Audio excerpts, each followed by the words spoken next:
I was washing the last of Dad's dishes when my phone lit up with her name, a name I hadn't spoken aloud in a decade. My hand froze mid-air. The plate slipped, shattered against the sink, and for a second, all I heard was my own pulse. Her message was simple. "Can we talk? I miss you." As if she hadn't detonated our lives. I stared at the words like they were some kind of trap.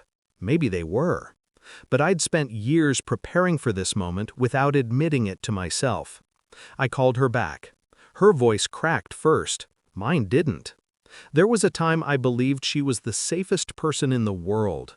Her laughter filled rooms. Her perfume lingered on our clothes when she hugged us too tight. Dad adored her. My sister copied everything she did. We didn't know yet that her affection was currency. We didn't know she was spending it somewhere else. I remember the first time she brought him around. She said he was a family friend. We were too young to see the lie in her smile, or the guilt in her eyes. We only noticed how Dad's shoulders tensed when that man's name came up, how Mom started leaving the house dressed nicer than usual. Kids sense storms before adults acknowledge clouds. The signs came quietly. She stopped sitting with us during dinner, stopped picking my sister up from school, stopped saying goodnight.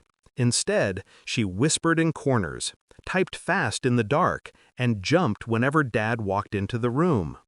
I'd wake to the sound of her arguing on the phone at 2 a.m., except it wasn't arguing, it was laughing, soft, intimate, the way she used to laugh with Dad.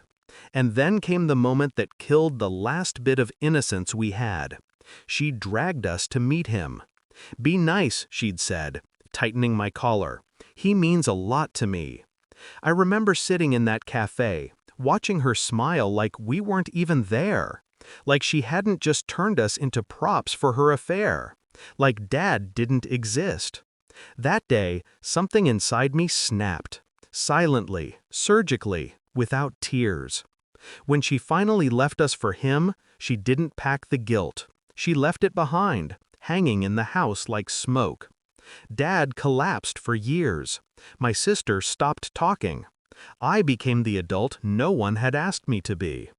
And every time Mom's name came up, every time her relatives praised her new life, the feeling in my chest hardened.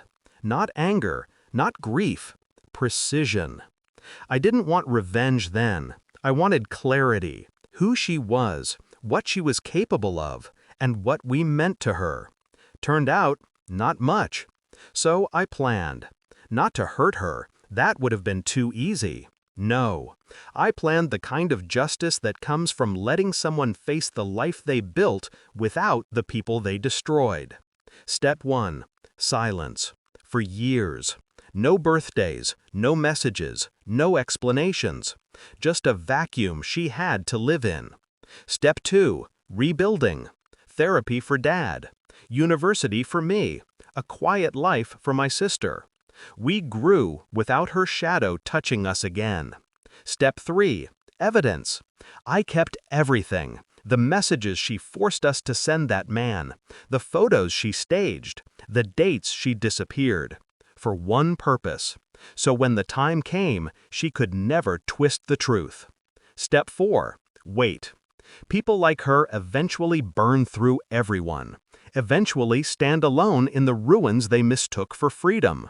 And then, one evening, my phone lit up with her name. Right on schedule.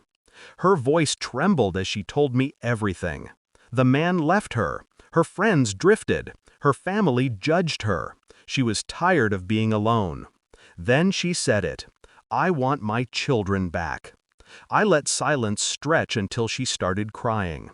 "Mom," I said evenly, "you didn't lose us. You gave us away." She gasped, like the truth was violence. I told her about the nights we stayed awake waiting for her, about the lies she made us live, about Dad's collapse, my sister's fear, my childhood stolen to cover her secrets. She sobbed apologies, begged, promised. And then she made the mistake I was waiting for. I was young. I made mistakes. You all should understand. I exhaled once. Controlled. We did, I said, for years. And you used every bit of that understanding to excuse what you did. Her panic surged through the phone. I need you, she whispered. I know, I replied, but we don't need you anymore. I wasn't cruel, I wasn't angry, just done. I gave her the truth she had spent a lifetime running from. You taught us abandonment by example. We learned it well. And then I hung up. Afterward, I sat on the porch, listening to the quiet house behind me. A house healed. A house she no longer had the right to enter. I didn't feel satisfaction. I didn't feel triumph. I felt release. The final weight lifting. Some people ruin their own lives long before they try to ruin yours. You just have to step out of the way and let gravity take them. And she fell. Exactly where she left us. Behind.